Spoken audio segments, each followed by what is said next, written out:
На неколку локации во централното градско подрачје се заменуваат постоечките контейнери за смет со полуподземни. Праксата покажува дека еден полуподземен контейнер е со капацитет од 5 кубни метри отпад и заменува 6 обични контейнери. Со првиот тендер во вредност од 5,9 милиони денари набавени беа сетови полуподземни контейнери за 8 локации. Во меѓувреме, одделението за јавни набавки распиша втор тендер за набавка на вакви садови за складирање смет. Мислам дека се работи за околу 8 милиони денари.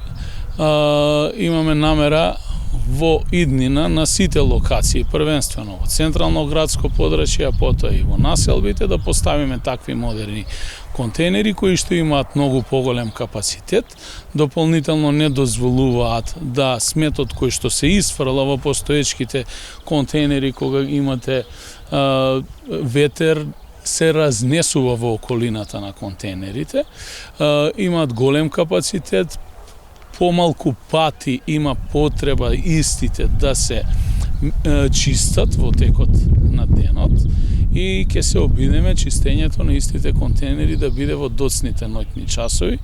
Тоа е нивната предност. Надлежните апелираат граѓаните соодветно да го пакуваат сметот за да нема проблеми при празнење на новите контейнери. Она што е најбитно и апел до граѓаните, да внимаваат при исфрлање на сметот, да истиот биде складирен во одредена пластична кеса, прописно и да не се исфрлаат запаливи материи, бидејќи може да дојде до трајно оштетување на оваа опрема, која што е прилично скапа, но и многу трајна. Затоа мислам дека сето тоа што го вложуваме за нашиот град се вложува од нашите џебови, граѓанските пари за самата општина и треба да се грижиме за тој имот како што се грижиме и за се околу нас што е во нашето опкружување и дома, за сопствениот имот.